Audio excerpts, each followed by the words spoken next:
Okay, so this is your textbook. Your textbook is Project Management, the Managerial Process by Larson et al. 2014. So purchasing the book is not mandatory, as you may know, but if you want to purchase, you can purchase hard copy or the online version from the link that I have provided. Today, we are going to talk about, briefly, we talk about week 1, and then we spend more time on the content of week 2. So in week 1, you find out about the definition of the project and the project management. You learn about project life cycle, and probably you have looked at the project elements, the project success criteria, which would be in many projects, it is time, keeping on time, and cost, and also the scope or performance of the project. We will talk about project priorities, how to set the project priorities. We have a simple tool that we apply for identifying the project priorities. This is one of the parts that you will need to put in your assignment too. So make sure you understand project priorities very well. Then we will briefly talk about 2 approaches to project management, which are one from PMBOK, which is our course is aligned with project management body of knowledge, which is a standard that has been published by Project Management Institute. And we also talk about Prince 2 as well. Okay. Probably you have seen many projects around you. Any organization tries to implement their strategic intentions through projects. Projects could be developing a new product and launching to the market, or could be developing and implementing new management information systems, or change management projects that probably those who are working, you will see in your organizations. We have lots of IT and information system projects going on in the organizations these days. It could be developing sourcing strategy for a supply chain network. It could be performance improvement for suppliers or for the organization itself. It could be relocation of assets, or just simply organizing an event. For example, a graduation ceremony, or maybe a wedding, or buildings and road constructions project. You are living in Melbourne, you see that there are lots of cross removal projects are going on, and probably you have, some of you have suffered from the consequences of these projects. So just before I go to the next page, I want to make sure that everyone hear me properly. Is that okay? Yep. Okay. All right. So project is defined as a complex, non-routine, one-time effort that's limited by some of the constraints. The constraints could come from time limits, could come from budget or resources, and also from performance or scope of the project. So I'm sure that you have addressed some of these characteristics of the project in your assignment 1, which was just a warm-up activity. The project has an established objective. It has a defined lifetime. It requires participations of teams and maybe a couple of organizations. It is unique. It is about an activity and an outcome that has not been done before. So every project has to be unique in at least one of the aspects. It's bound with some constraints, time, cost, and performance requirement, and it consists of a set of interrelated activities or tasks. So make sure that you can distinguish a project from an operation. So many companies are doing day-to-day activities, but those are not projects. Some of you sent me emails in regard to the definition of the project. So make sure that you know what is the difference between a project and an operation.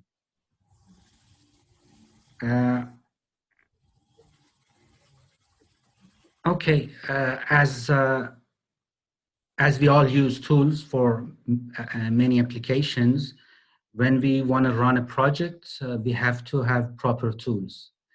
So project management methodologies give us these kind of tools. So based on the definition of PMBOK, project management is the application of knowledge, tools, techniques that has been applied to project activities in order to meet or exceed the stakeholders' requirements. So, do you all know what is what do we mean when we talk about the stakeholders? Who can? So, can you name some of the stakeholders of a project? Who are the stakeholders of the project? Yeah, it could be the company director who is sponsored, also the customers. All right. Yeah, and also if there is any third party involved, there could be stakeholder as well. Okay. Basically, the people who has got some interest in it, directly, indirectly, could be a stakeholder. That's exact definition. So I just, beside these stakeholders, I want to add the project team itself and project management manager as well. So some projects are internal to the organization, so we have an internal sponsor for the projects. Some of the projects are external, so we have a project owner, but that award the project to our organization, and we as organization top managers, as the sponsors, they direct that project to the project managers and project team. So when we do projects, we face some challenges. So not all of the projects are implementing smoothly. Sometimes we have difficulties in understanding the scope of the project. For example, in many IT projects, the requirements of, or software development projects, the requirements of our customer is not very clear at the beginning. So it is important to find out the scope of the project at the beginning of the project and constantly monitor the scope of the project. It is also important to know that there are scope changes throughout the project, so it is important to constantly monitor the scope. Also, in the project, we are bounded to time, cost, and performance, so we need to solve challenges that project bring to us.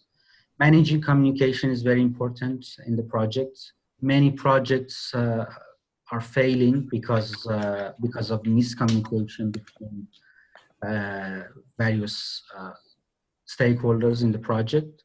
So one of the tasks of project managers is to ensure that effective stakeholder management and communication plan is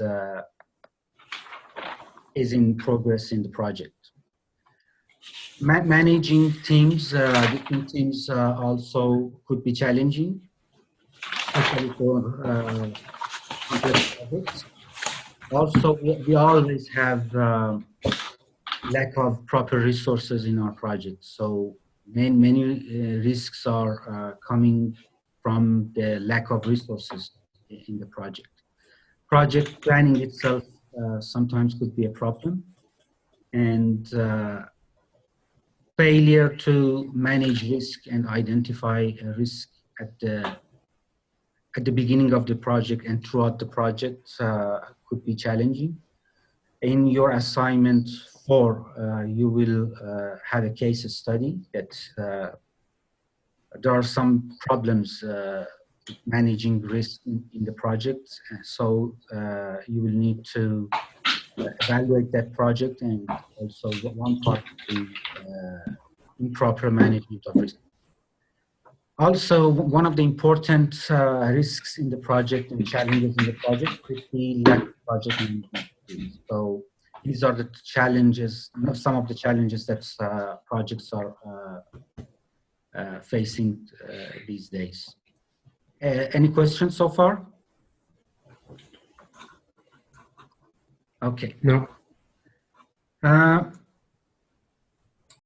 This is the project life cycle. So there are 4 stages. It's initiation or start of the project. This is when the project is formed in the organization, and project manager has been assigned to the project. So in this stage, we try to understand the project as a project team.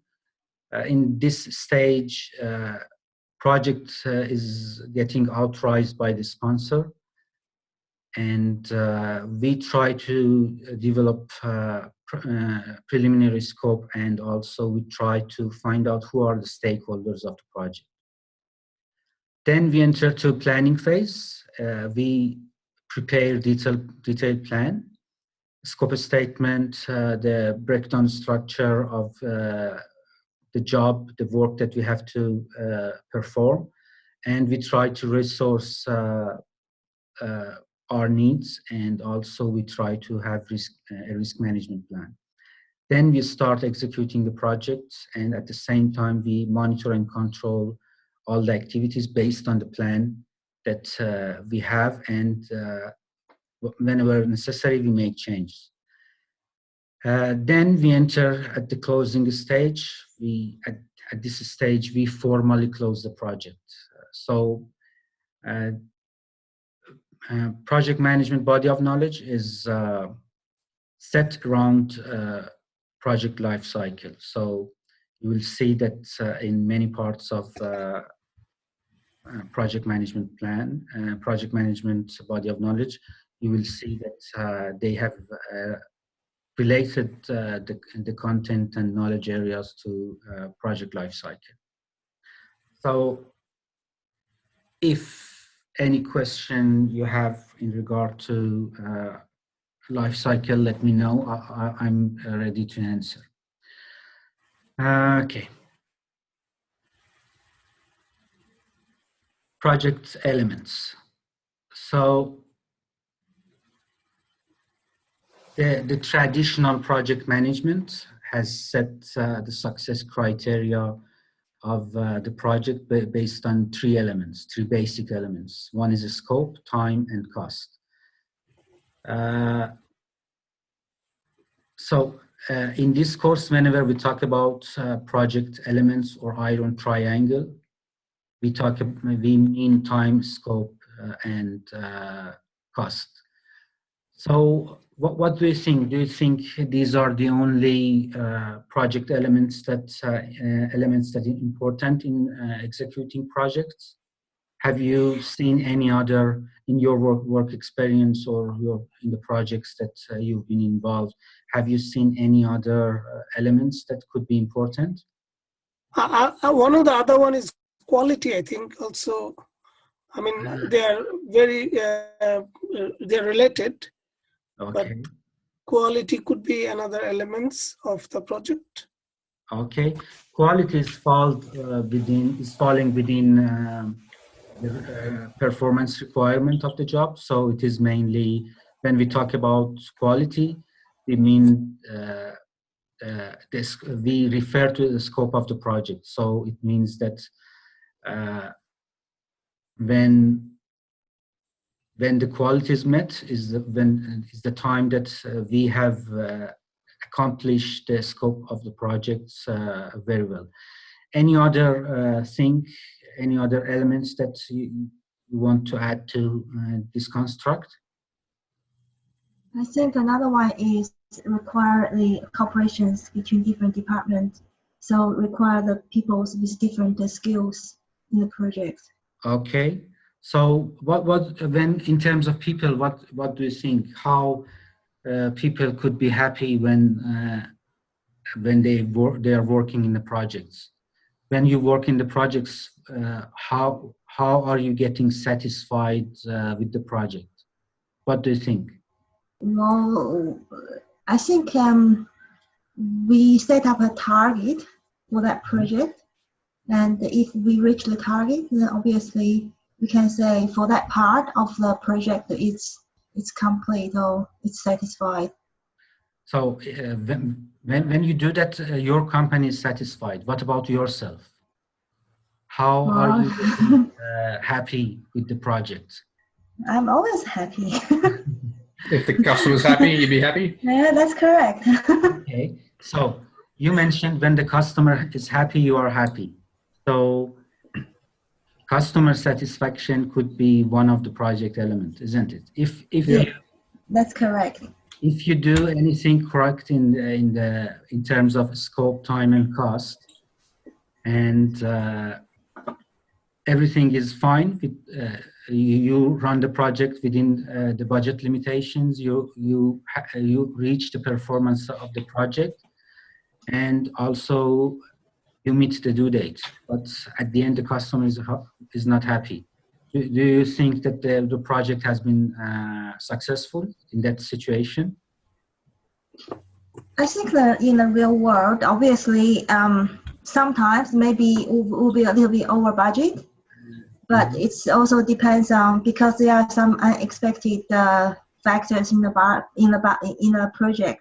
So obviously, at the end, it's also depends on the negotiations. So we reach the agreement if it's over the budget, and depends on how much over. Obviously, if it's too much, then we need to see which part is going wrong. Okay, so probably talks to the importance. Sorry, guys. Can you turn on your cameras, because I just think that I'm just talking to myself. I can't see you. Yeah, sorry, I don't have a camera. Sorry. Because I can't see your faces. I don't know why. So anyway,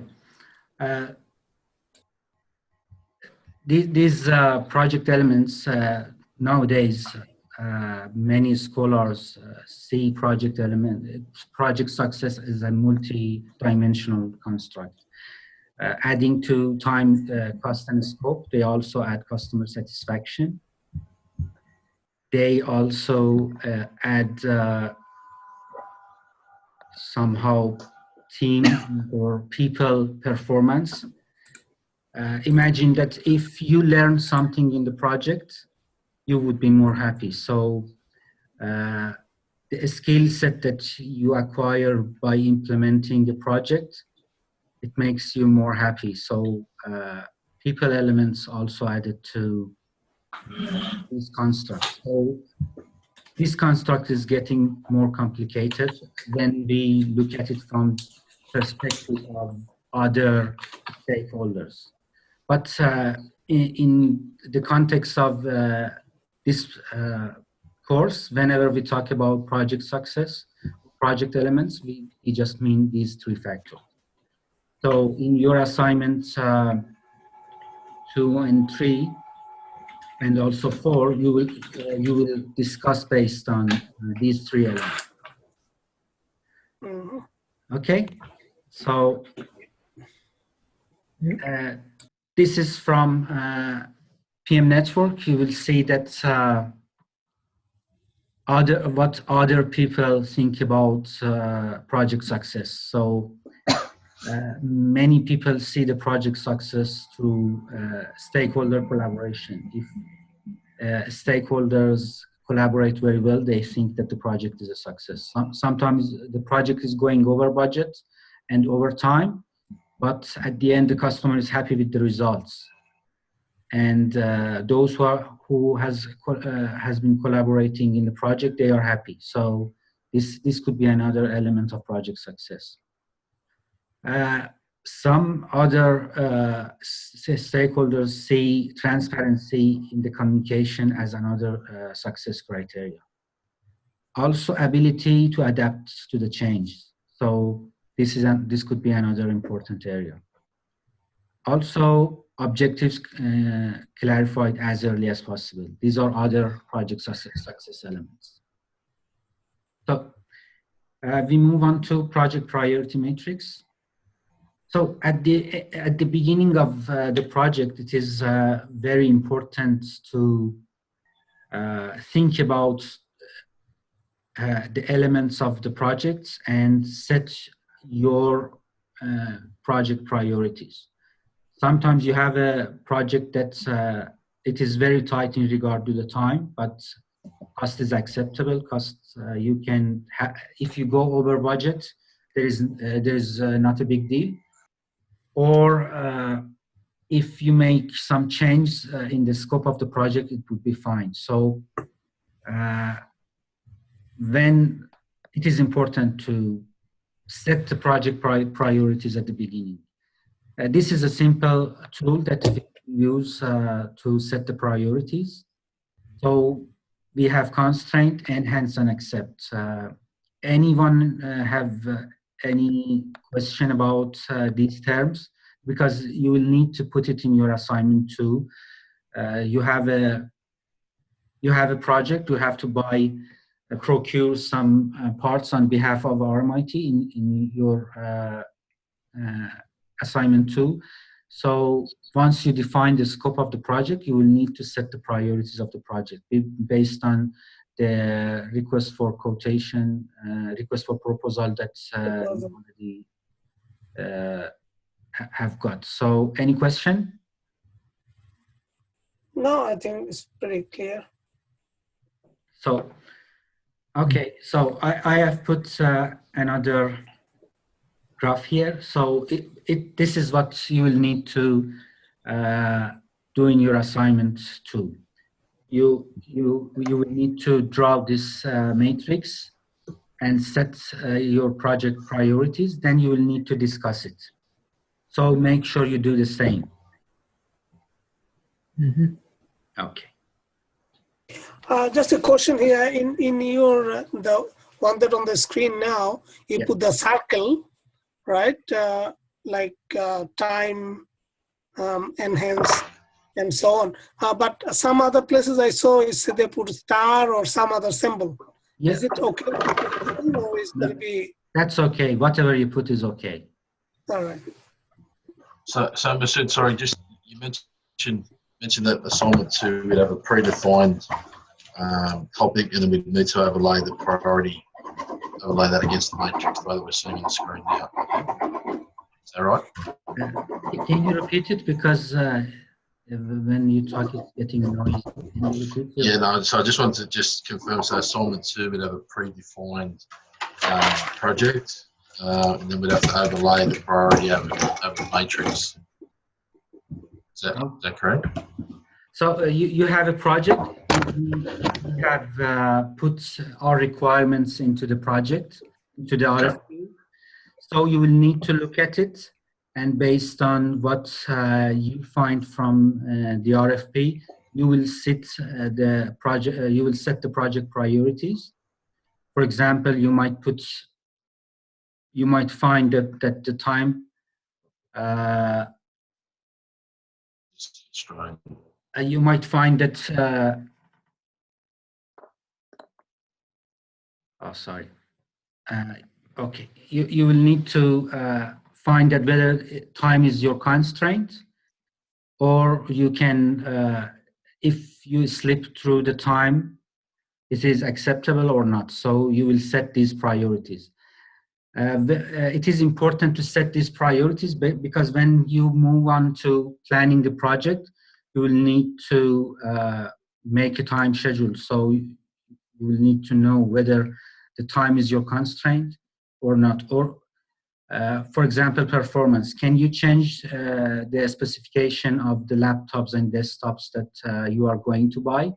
So if you cannot change it, the performance of the project could be your constraint.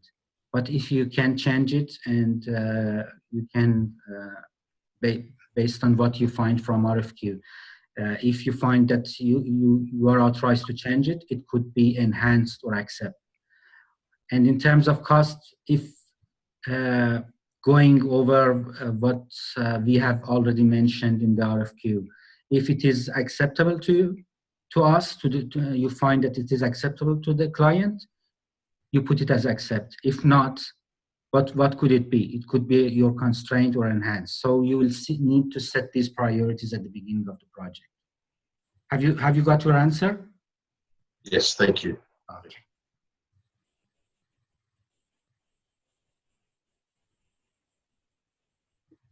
Okay.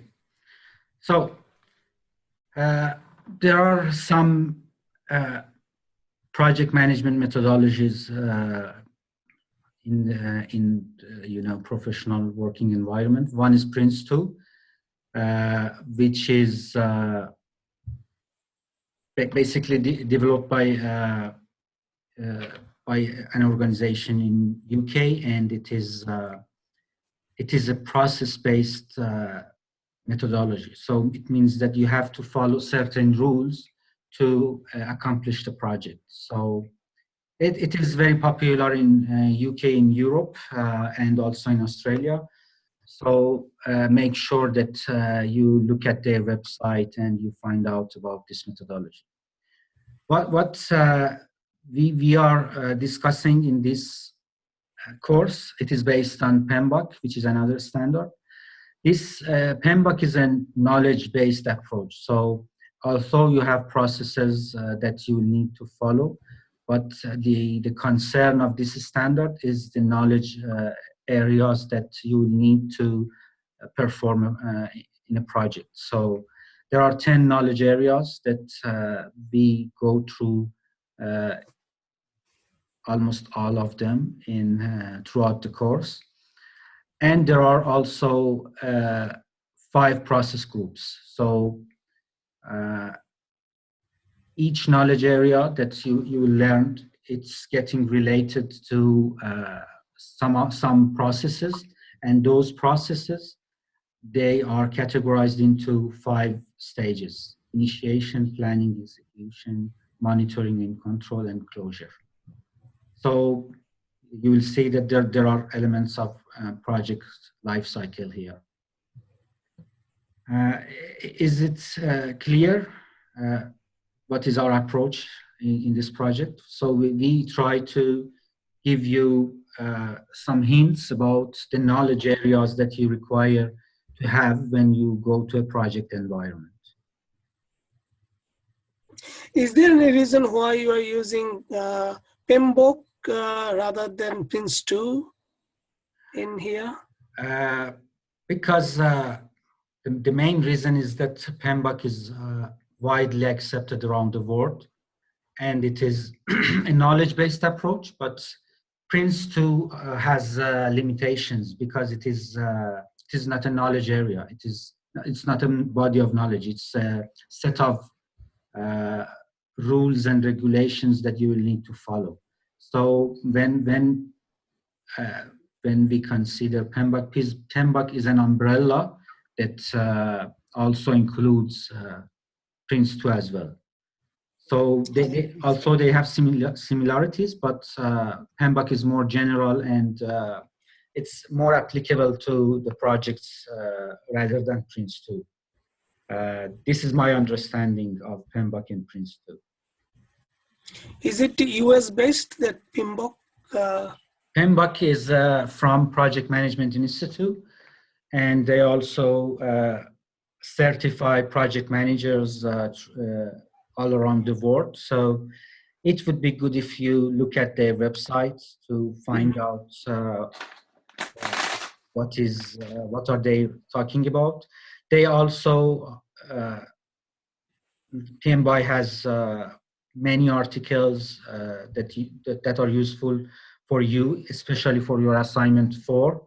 So it's good to have a look at their website content. Any other question in regard to PMBOK? I'm good. Okay. So we just passed 30 minutes and we haven't got to the project planning yet. So in project planning, week 2, we basically talk about 2 of the process groups. First, we go through initiation stage, initiation process groups, and then we discuss planning process groups. So initiation stage is about defining the project and authorizing the project managers and finding the project team.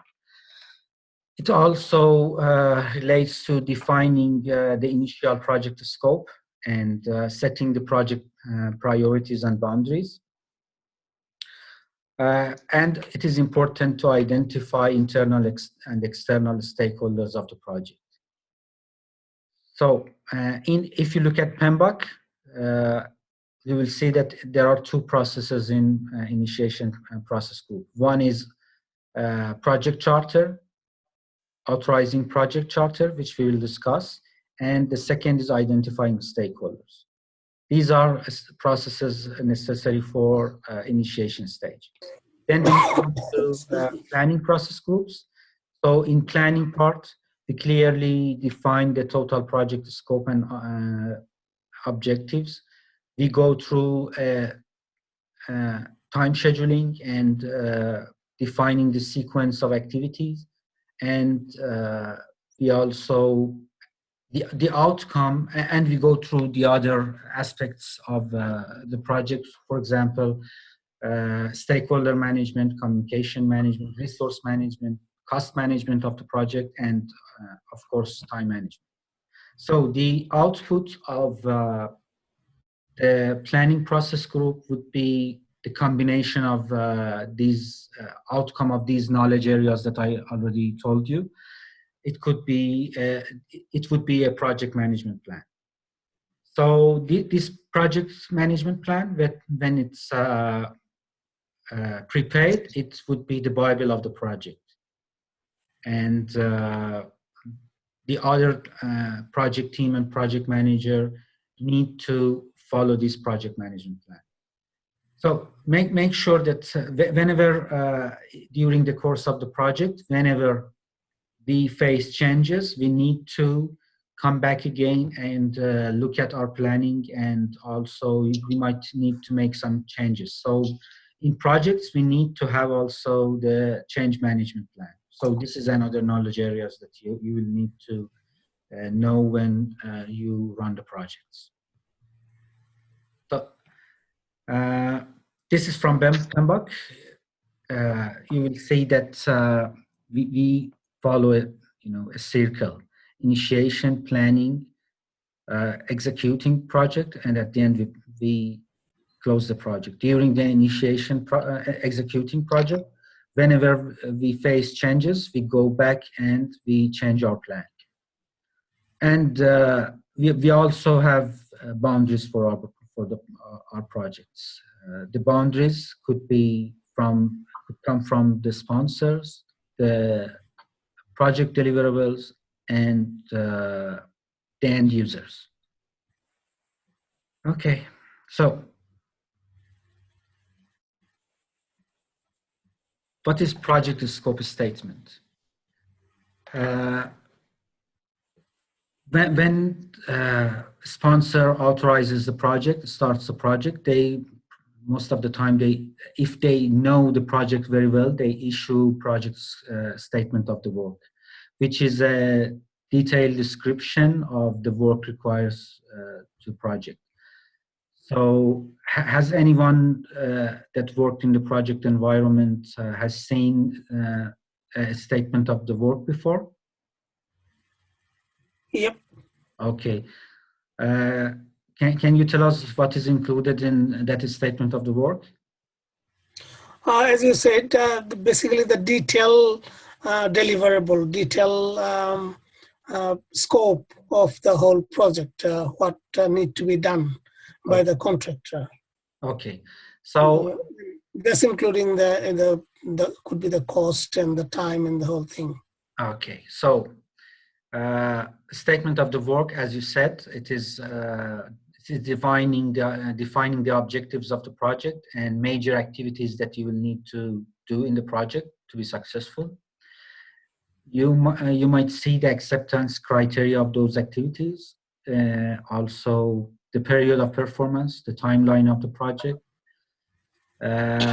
any standards or regulations that you will need to follow, and if there is any special requirements. So in assignment 2, you already have got the statement of the work. So you've got the statement of the work. Now you will need to prepare some other documents based on that statement of the work.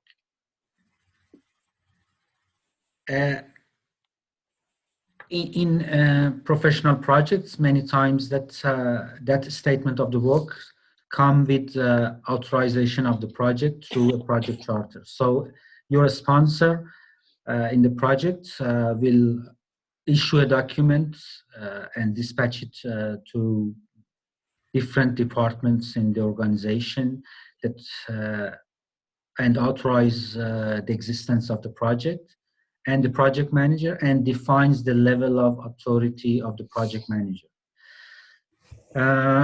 I don't know if you can see, but this project charter includes project description, assignment of the project manager, the business need, why do we need to do this project. So anyone that's coming into the project should know that what is this project about. So business need has to be outlined in the project charter. You know, when you go to a project and you don't know that what is the benefit of that project, you generally would be hesitant to do that. But if you understand the outcome and the benefits of the project to you and to the organization, you will perform better. So project charter includes business need and also the project justification. If there is any pre-assigned resource in the project, they will put it into the project charter. Project charter introduced the key stakeholders of the project and their expectations and requirements as well. Product deliverables and constraints and assumptions that sponsor have at the beginning of the project.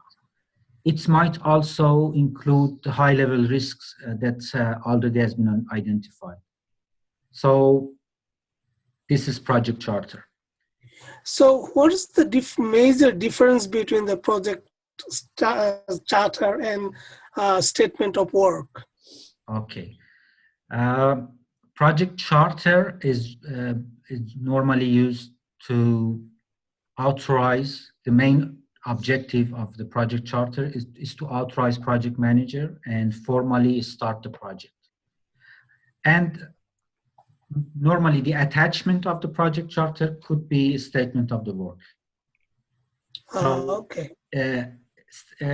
In project charter, you will not find the detailed description of the job and objective and deliverables of the project.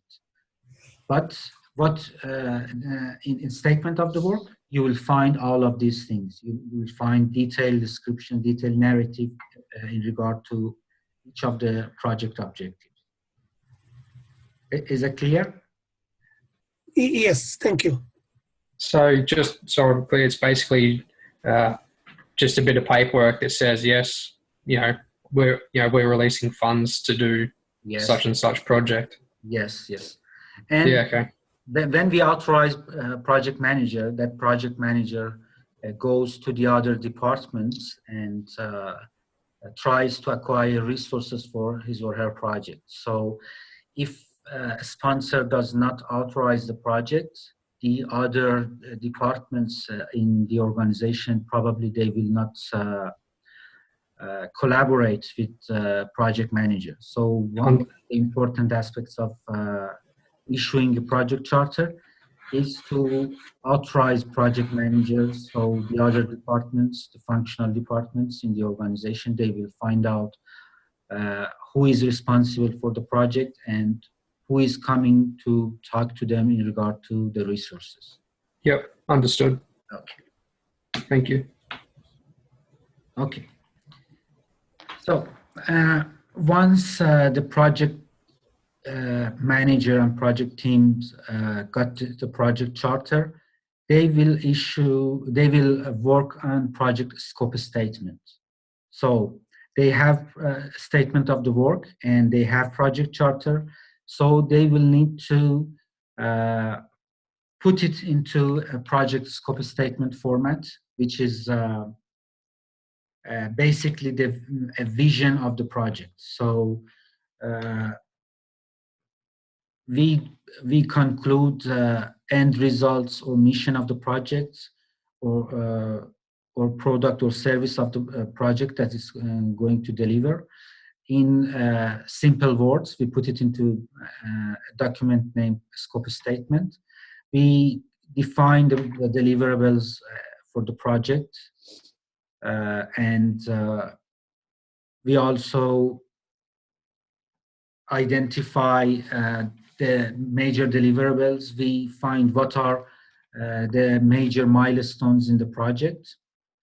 And we redefine technical requirements, limitations, and exclusions.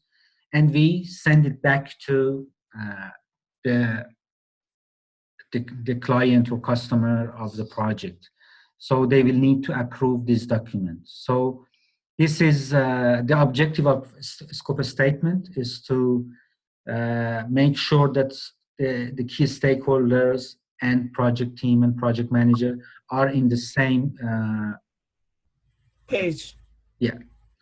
And also we try with this document, we try to avoid the scope creep. So probably you have checked the scope creep part in your classroom, so you will know what would be scope creep. Any question about the scope creep? I think I understand that. Okay. I'm not sure if Another name for a scope creep that you might see somewhere else is gold plating. So, sometimes clients we have more expectations than needed, and if we don't have a clear understanding about the project, we will try to satisfy them, meet their expectations, but their expectations, they are not actually within the requirements of the project. So we will add more and more and more to the project, and at the end we find out we reach to a project or a product or service that it is not desirable and has not been within the scope of the project. And another purpose of scope statement is to be used by the project owner and participant as a planning tool. So, and we also outline the success criteria of the project. So you will need to prepare a scope statement for in your assignment 2.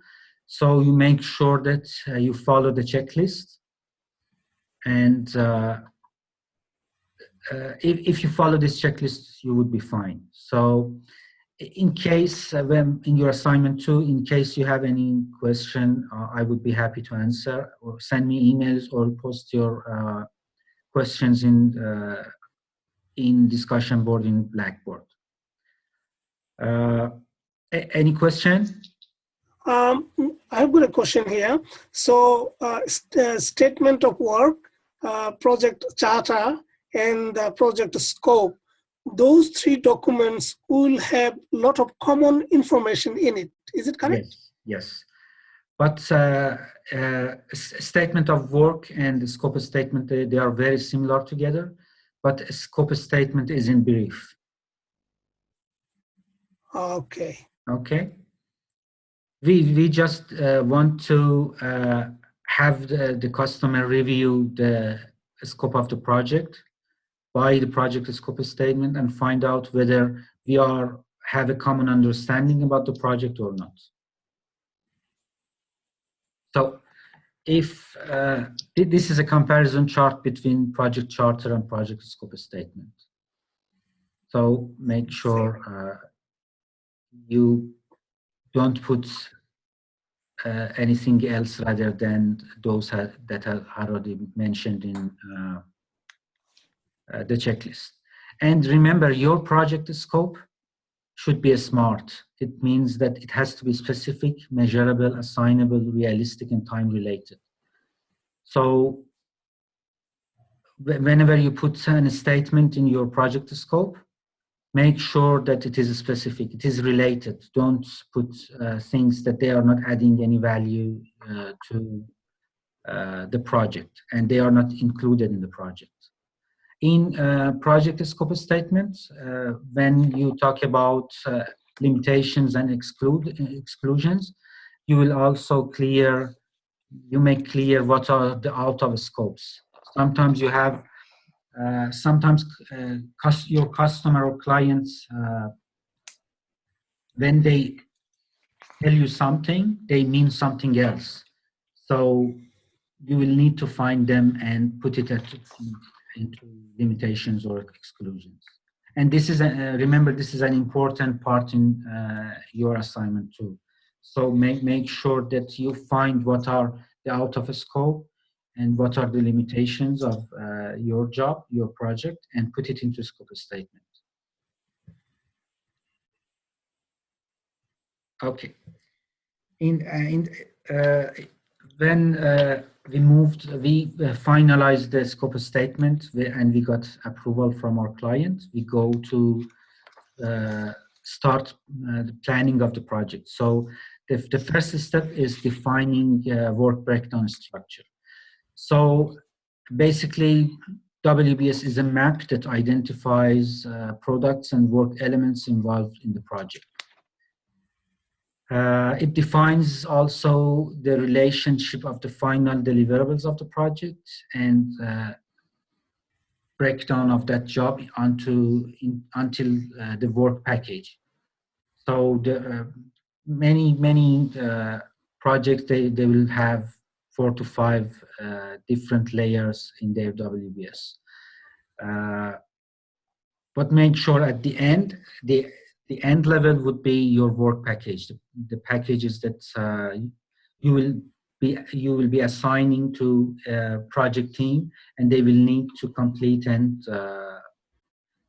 put it together, put these components together to make the project right. You will, beside WBS, you will have WBS dictionary that you will explain, you will narrate what do you mean by that part of the WBS. And always WBS comes with codes. So this is an example. You put the project objective on top, and then you decompose that project objective into some components. These components could be different departments of disciplines of the work in the project, or it could be different products or services in the project. Whatever your approach is would be fine, but you will need to make sure that your WBS covers all of the components of the project scope.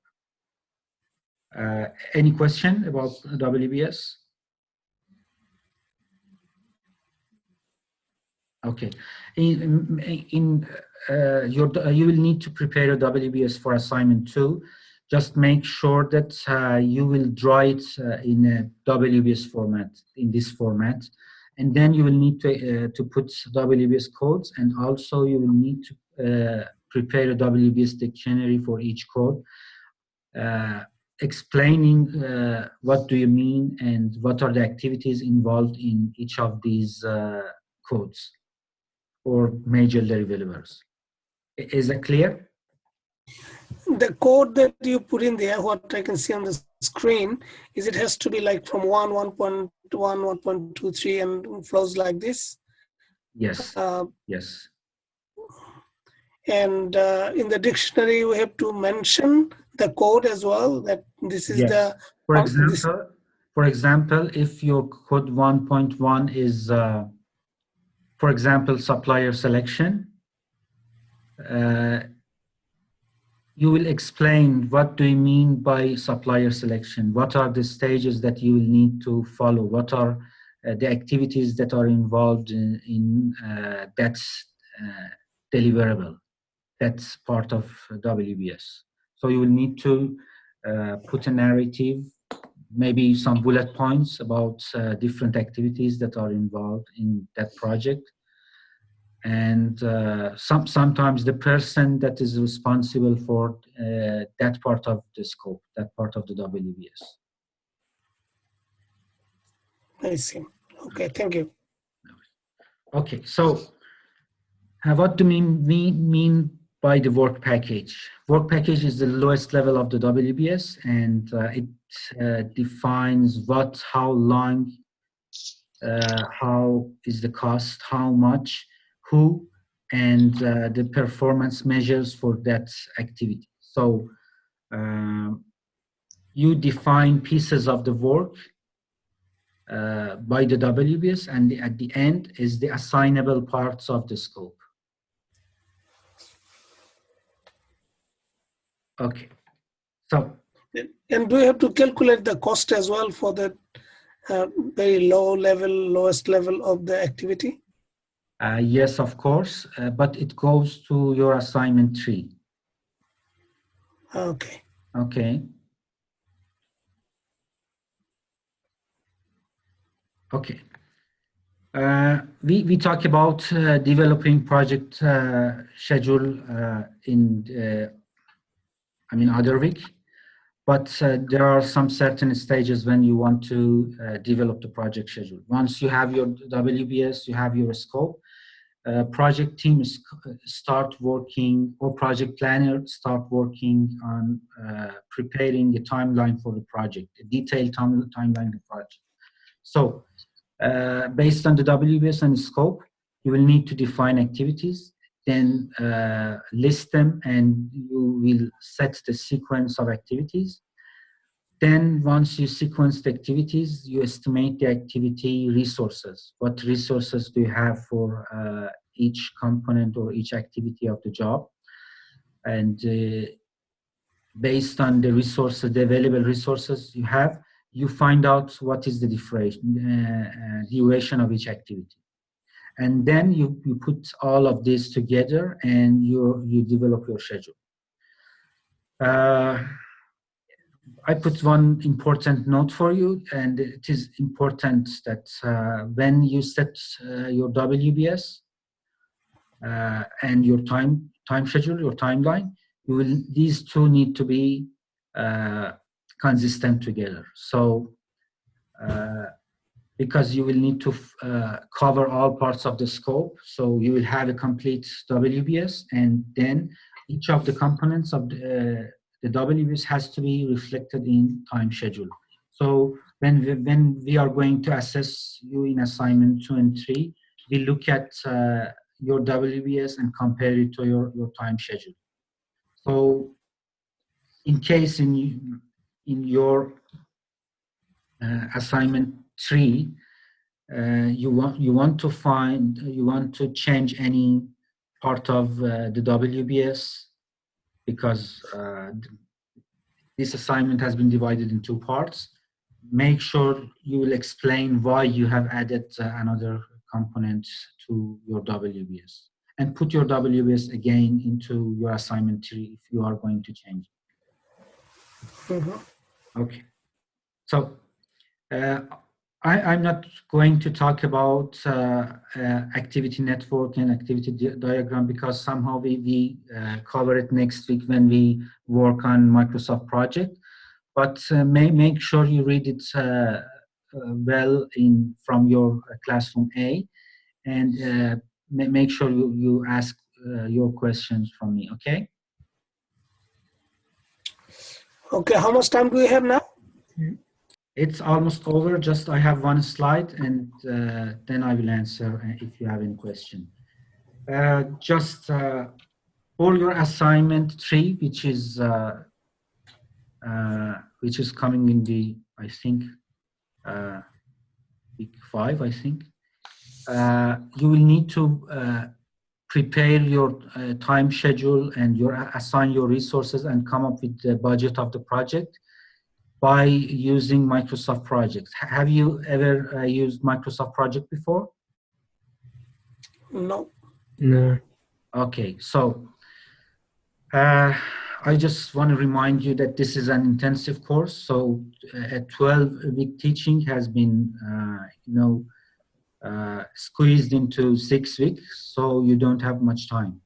Make sure that you go through the link that I already provided to you. This is linda.com, so make sure you go there and log in with your RMIT ID and password. And there are training videos that you can have on Microsoft Project 2013. So make sure you go and see those videos and practice. I try to, for the next week, I try to have a simple project plan for you, and we will go step by step together, and I will try to show the software to you. But make sure you watch the videos, because you will need to start as soon as possible. Otherwise, you won't be able to finish the assignments on time. So go and see these videos. These are free to you. So make sure you watch and enjoy them. If you want to access Microsoft Project 2013, you will need to log into your My RMIT, go to your My Desktop, and click on Applications, Apps, and then search for Project 2013, and click on Project 2013. So you will see the software you don't need to download it. You just can use it through your My Desktop. Okay, so this is the end of the presentation. I would be happy to answer if you have any question. For assignment 2 and 3, we have got two options: one doing individually or team up. Now, how do I team up? Is it you going to do it for us, or we have to do it? No, I don't. But if you will need to talk together, find another person, and then email me. I will set a group for you. Okay. So you will need to talk together and find if you want to do it individually, it is fine. If not, you want to do it in the groups, you will need to find one of your classmates, and you join together and send me an email. I will forward it for you. Okay. When do you get that RFP? RFP is already in here. When you go to, do you see the page? I can see the last slides on the screen now. Yeah. Okay. So let me, whether I can show you.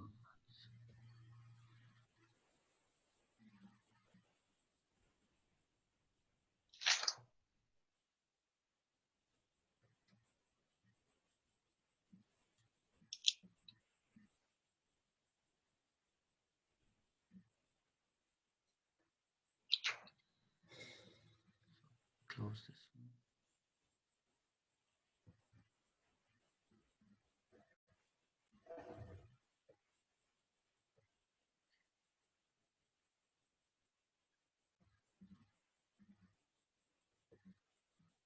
one. Can you see the RMIT Blackboard at the moment?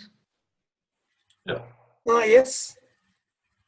Okay, so this is the Blackboard that you are using. So you go to assessments. Yep. And the assessments, you already have have done the assignment 1. So Yep. if you scroll down, you will see the assessment 2. Yeah. Okay, so you look at the attached files. The first one is assignment 2 rubric for proposal, and the second one is your RFQ. So if you click on that RFQ, this is your RFQ. So this is the document that you will use for assignments 2 and 3. 2 and 3. Okay. Okay. Got it. Thank you. And also you have access to assignments 4 as well. So this is the case study for assignment 4. Yep. Okay, for the case study, you will need to follow this link. Do you see the link? Yep. Okay. So make sure you go through these files as soon as possible. And if you have any doubt, any problem, just ask me. Put it into assignment discussion. In here, you'll have group discussion board. So go to assessment. For assessment 2, just post your questions here. I will answer them. Beautiful. Or if you want to, you can send me emails. Yeah, sure. Okay. So any question? So I want to end this session. So I need to know if you have any questions or not. Nobody has got any question. I have got another one. The closing phase of the project, and what's the relation between the closing phase and the handover? How does those two relate? Some people, they call the last phase closing the project. Some people call it handover. But this is the stage that you actually hand over the product of the project or service final outcome of the project to the client. Okay, I see. Thank you. Okay. So for the next session, we will work on Microsoft 2000 Project 2013. So make sure you read the content of week 2 and week 3 very well and ask your questions there. And also we try to work on Microsoft Project 2013. So I'm not going to present you some slides next time. What we do is trying to work on the software. So I try to make you a little bit familiar with the software. Yep, that would be great. Okay. Thank you all for joining this session. So I look forward to meeting you next time. Thank you very much. Thanks. Thanks. Bye. Thank you. Bye.